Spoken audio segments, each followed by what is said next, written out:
Mas vou deixar para comentar um pouco mais após ouvirmos a professora Maria José, tá? Da UFMG. Para mim, é uma das pessoas que tem maior conhecimento na área de política de mineração do Brasil. Tem um carinho especial pelo Jequitinhonha, tá? É algo que encanta quando ela fala do Jequitinhonha, tá?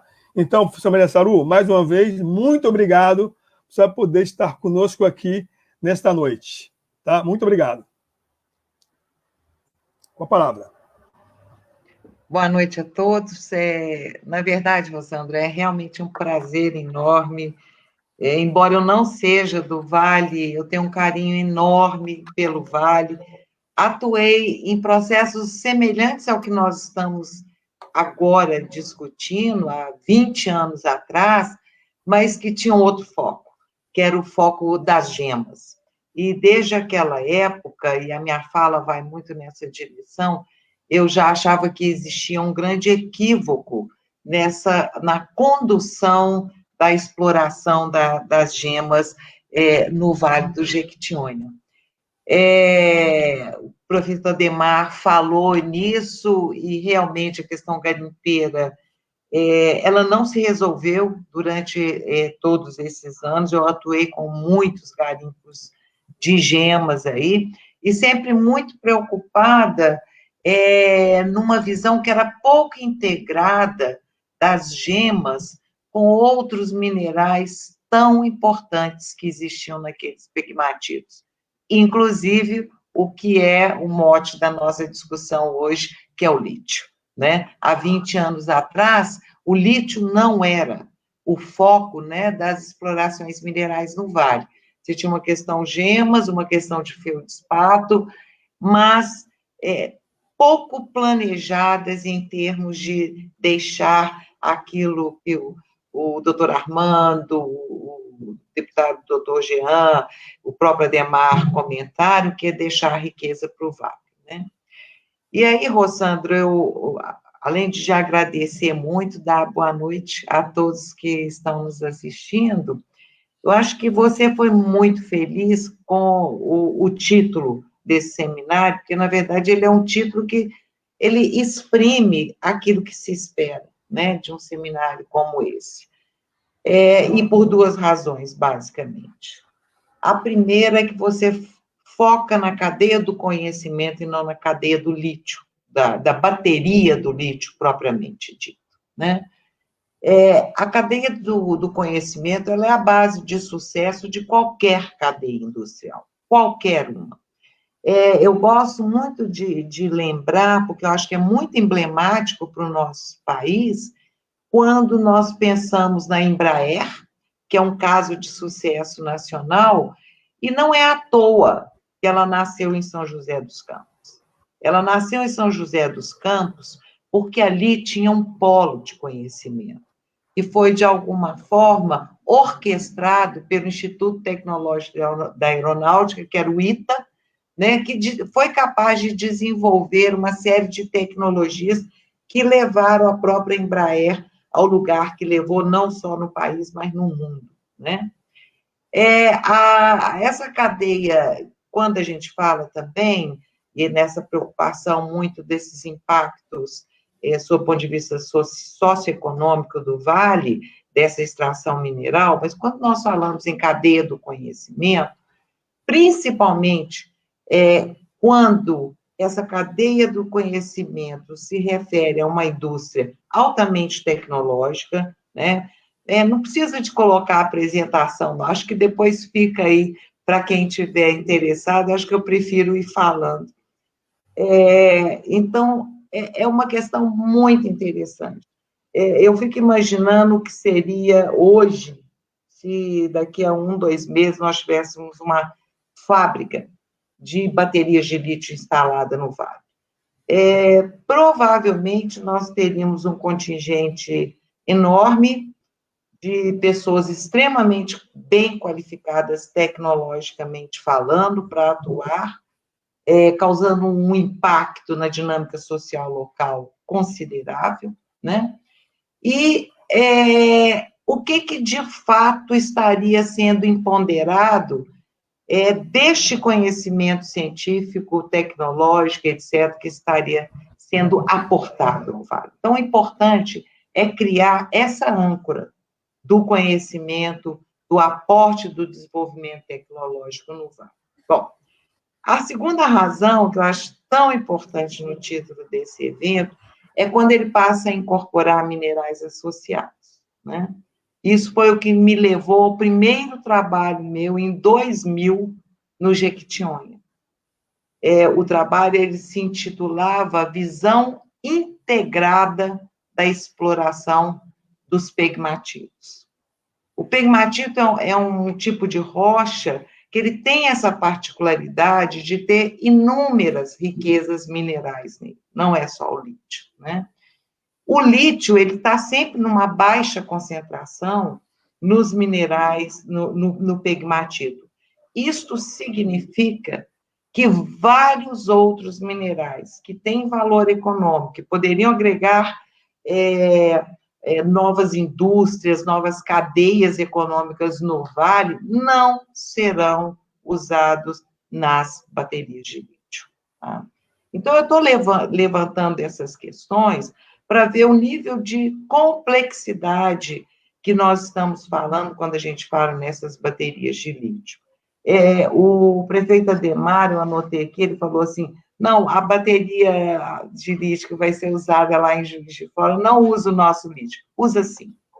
Embora o elemento final seja lítio metálico, o lítio metálico é obtido a partir de um dos vidrinhos que o Dr. Jean mostrou, que é o carbonato de lítio, mas com tecnologias bastante sofisticadas. A bateria de lítio, ela precisa necessariamente, a mais eficiente delas, a professora Flávia colocou isso muitíssimo bem, aliás, belíssima apresentação, que são fosfatos de ferro, ou seja, são outros elementos químicos que vêm de recursos minerais que são necessários. E um deles, que é muito complexo, é o cobalto. E esta talvez seja a bateria de lítio mais eficiente. É aquela que usa o lítio e o cobalto, né? O cobalto está hoje no mundo, ele não existe um único país que tem a mineração do cobalto. Normalmente, ela é uma mineração que é acessória à outra, por exemplo, você faz uma mineração de níquel, tem como subproduto cobalto. Só que quando o níquel cai de preço de mercado, você desacelera a produção de cobalto. Um país que tem no cobalto a sua mineração essencial é quase que comparado àquele diamante de sangue. Então, você tem o cobalto de sangue. Então, isto leva a uma possibilidade, eu andei pesquisando isso para a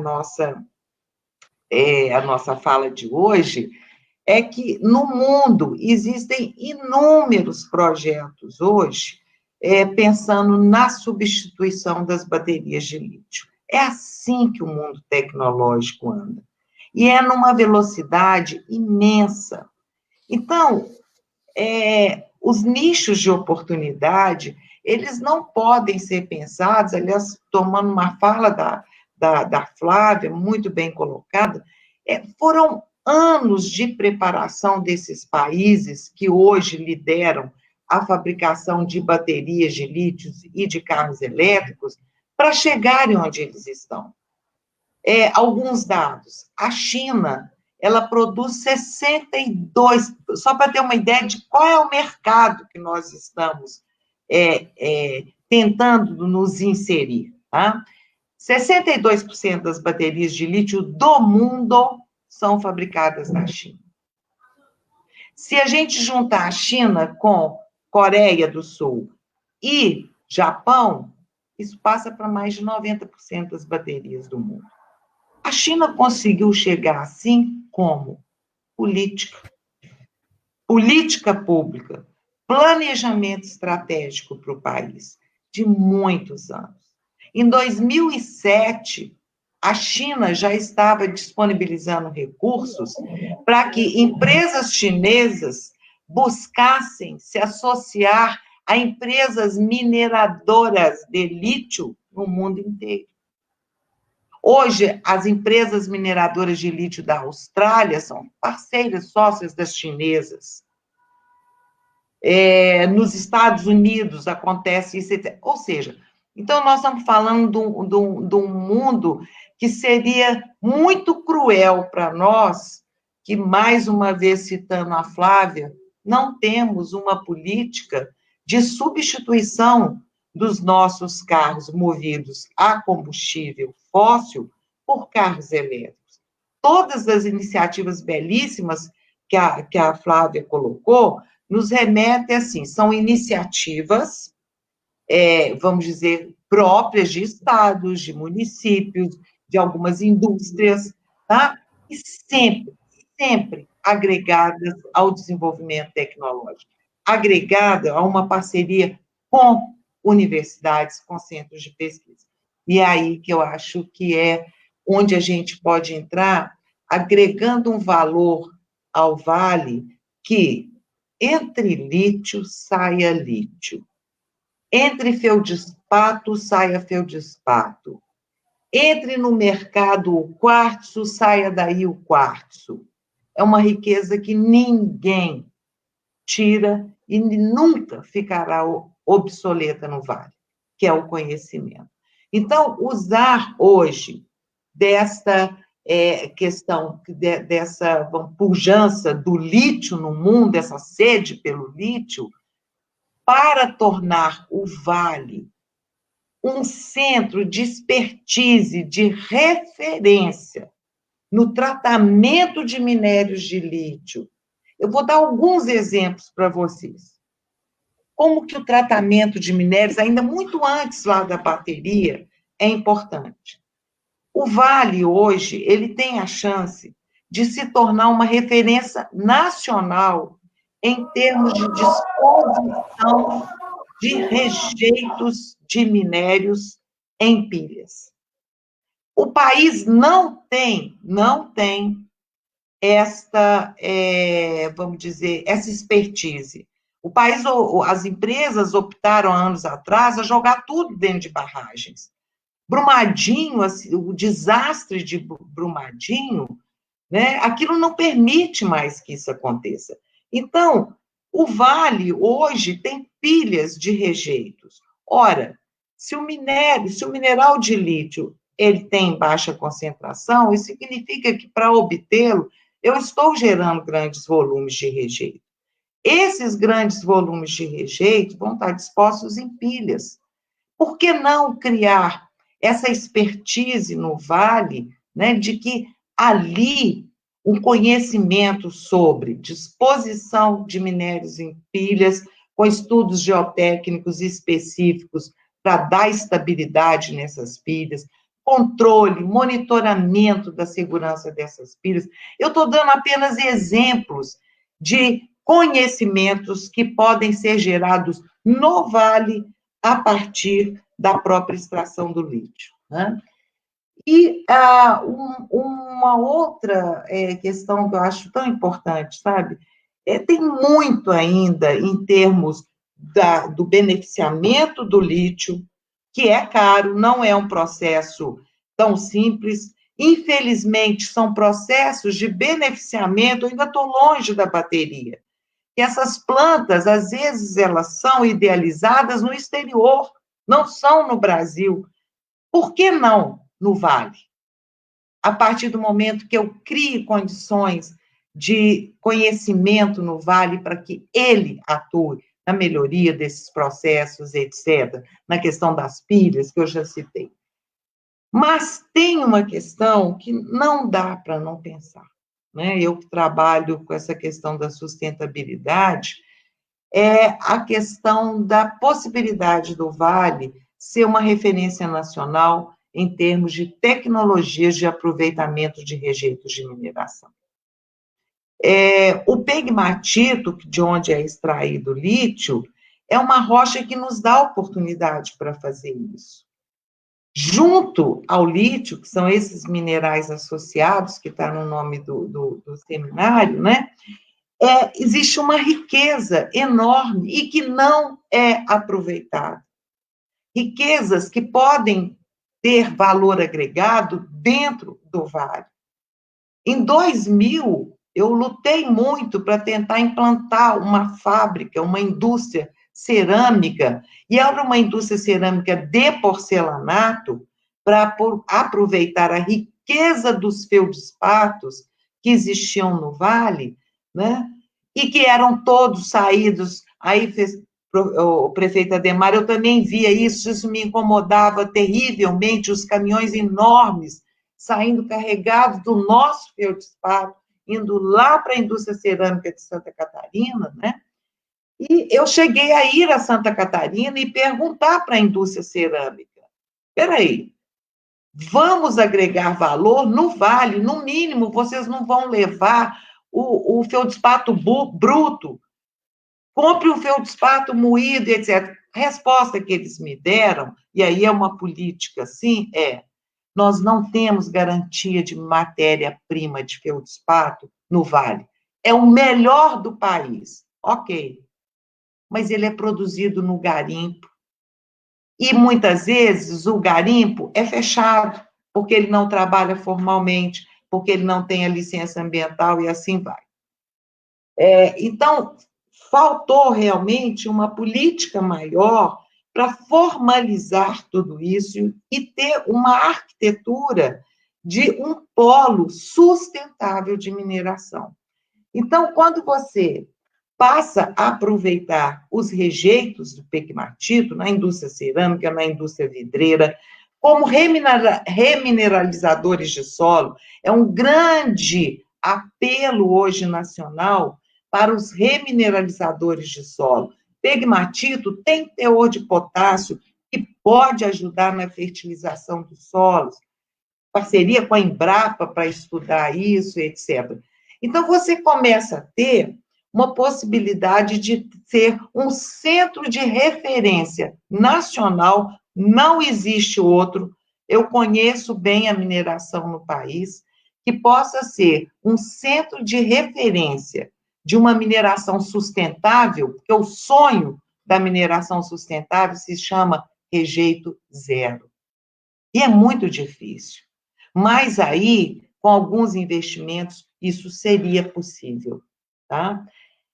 Então, os grandes desafios, na verdade, que nós teríamos para concretizar a própria cadeia do lítio e essa cadeia dos minerais associados, né, com indústria cerâmica, vidreira, indústria agrícola, no caso de uso de remineralizadores, as micas, que são extremamente utilizadas em vários segmentos industriais, é o conhecimento realmente. Então, é necessário, para que se chegue a isso, que a gente consiga atrair universidades de ponta. A Unicamp deveria ser a primeira a ser convidada para entrar nesse esforço de apropriar as universidades, o Instituto Federal, né, que existe em Araçuaí, nessas parcerias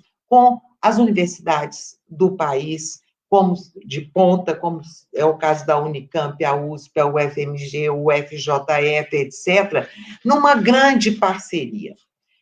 E é muito interessante. Para isso, nós teríamos que ter investimentos, óbvio, e seriam investimentos, sejam federais ou estaduais, em ampliar as estruturas, dotar a própria universidade ou o Instituto Federal de laboratórios. O doutor Armando deu um exemplo do que está já acontecendo, para apropriar dentro de um planejamento de quais as indústrias que eu quero, que não é só a do lítio, todas essas outras que eu citei, né? O que eu posso fazer para trazer para o Vale? A partir disso, você cria cursos de graduação voltados para essas áreas, gestão de sistemas, engenharias das mais diversas, etc., amplia laboratórios, etc., e faz essas parcerias. E aí eu recomendaria uma parceria que, no Brasil, nem todas as universidades trabalham bem com essas parcerias, que é a parceria com a indústria, né? Eu acho que é um campo muito fértil essa parceria com as empresas de mineração que estão lá pelo lítio, porque todas as duas, uma não produz ainda, que é a Sigma, né, da qual hoje eu sou consultora na área ambiental, e a CBL, ok, mas elas, todas as duas, têm foco no lítio, né? Então, tá, pegue essas empresas e traz essas empresas para ajudar a buscar parcerias com centros de pesquisa e universidades no exterior. Eu sei, por exemplo, dos centros de pesquisa e universidades do exterior, que a Sigma mantém contato. E ela pode, acredito que não haveria nenhum problema, eu não falo em nome da empresa, obviamente, mas, e a mesma coisa com a CBL, de ajudar nessas parcerias, ajudar a formular quais seriam as grandes linhas de pesquisa que são da necessidade delas e que abrangem o universo do lítio e dos minerais associados a eles. Com um ambiente desse, com universidades bem estruturadas, parcerias com as empresas de mineração local, você começa a atrair uma coisa hoje fundamental para desenvolvimento tecnológico, as startups. Não é à toa que quem está em São João del Rei, desculpe, Juiz de Fora, minha família é de São João, por isso que eu troquei os nomes, mas são duas cidades muito próximas, e a MG está em São João, né? Também é uma produtora de lítio. É muito interessante que em Juiz de Fora, a parceria do Estado, etc., é com uma startup inglesa, né? Então, parceria, se você tem o ambiente onde você já tem universidades, essas universidades têm ligações com universidades, centros de pesquisa do exterior, tá? Abraçando todas essas áreas. As empresas são parceiras em estimular esses projetos de pesquisa, com certeza as startups iriam para lá. E eu acho que, finalizando essa consolidação, essa estrutura do conhecimento, do desenvolvimento tecnológico, não precisa de chamar a indústria, ela vai. Ela vai porque o campo é fértil para ela, né? Porque lá ela encontra todas as facilidades que ela pode ter para se desenvolver, para atuar melhor. Eu acho que essas são ações que elas são de curto e médio prazo, né? Então, eu acho que a cadeia do lítio, chegar à bateria, aos veículos, é importantíssima, ela não pode sair da pauta. Eu acho que tem que existir, começar a existir um apelo, de que haja um planejamento estratégico com metas para que você chegue na sonhada substituição dos carros movidos a combustível fóssil por combustível elétrico, por carros elétricos, que é o que já faz a Europa, é o que faz a China. Esse foi um dos motes da China hoje ser a maior fabricante de baterias e de carros elétricos do mundo, tá? A fábrica de baterias de lítio da China é maior do que a Tesla americana. Mas começa assim, por exemplo, na China, até 2025, 20% da frota rodando num país de 1,3 bilhões de habitantes tem que ser de carros elétricos. Eu acho que nós precisamos consolidar a estrutura e fazer, em paralelo, essa política de um planejamento estratégico para melhor aproveitar e agregar valor ao nosso lítio e, claro, ao nosso vale. Bom, por aqui, Rosana, eu acho que eu já devo ter esgotado o meu tempo. Não. Pudesse falar muito, muito mais. A gente só ganha com as suas exposições, professora. Muito obrigado, tá? Eu que agradeço a oportunidade. Fala é fundamental. Eu circulei pelos WhatsApps da vida aí um texto que eu fiz sentado no sofá, digitando rapidamente. Isso, de alguma forma, só tocou em algumas questões que eu tangenciando naquele texto que está nos WhatsApps. Mas eu queria tocar numa coisa que é importante, que o poder local saiba que ele tem um instrumento de um valor significativo para a região, que são as licenças prévias, né? As licenças de localização e as licenças de operação. Quando você concede uma licença prévia, você pode colocar ali condicionalidades. As condicionalidades que você coloca numa licença prévia, ela pode passar pela dimensão, tá, de um comprometimento com a empresa, tá, que se faça investimento na perspectiva público-privada, tá, em ativos intangíveis. Ou seja, você pode, o poder público, juntamente com a empresa X, colocar alguma condição. Dali se instalar o que eu tenho chamado, por exemplo, de um condomínio tecnológico. O que é um condomínio tecnológico? É uma estrutura física com investimento público e privado, fortemente vinculado às condicionalidades de uma licença prévia, onde você vai condicionar ali, por exemplo, esse condomínio, onde vai instalar sala de aula, trazer laboratórios da Universidade Federal, Baixo de Mucuri, para próximo ao longo do Instituto, tá, Federal, trazer laboratórios, colocar uma estrutura para receber alunos de outras universidades. Então, por um lado, você tem uma possibilidade de atrair este capital privado já na licença prévia para começar os estudos de viabilidade técnica e econômica. Neste condomínio, naturalmente, você instalaria um ecossistema favorável à startup. No momento que você tem startup, não tenha dúvida, a empresa vem, o capital vem. Por quê? Porque hoje o mundo vive na chamada Open Innovation, inovação aberta. Então, essa é uma possibilidade. Por outro lado, você tem, né, uma perspectiva de colocar, né, um braço do P&D de uma indústria no Vale do Jequitinhonha. Se está vindo uma Ox Brasil para o Jequitinhonha, para Juiz de Fora, por que não colocar um braço do seu P&D? P&D é Pesquisa e Desenvolvimento, no território do Vale do Jequitinhonha, ao lado do Instituto Federal. Imagina ali você tendo vinculações com uma Unicamp. O Instituto de Geociências ele foi criado por um geólogo. O Amilcar Herrera era geólogo. Tá? Você pode, por exemplo, fazer vínculo com outras universidades fora do país. Há no projeto da Oxis fluxo de alunos e professores de lá para Juiz de Fora. Juiz de Fora para lá. Por que não para o Vale, nessa estrutura? E como se consegue isso? Condicionantes, licença prévia. Né? Eu só vou colocar com parênteses. Então, essa é uma perspectiva que é interessante. Tá? E o Vale, veja, a professora Maria José nos dá aqui uma pista. O Vale do Jequitinhonha pode ser um centro de referência nacional. Nós temos condições. O que temos que ter nesse momento é responsabilidade com o nosso território. A gente vive um boom nesse momento.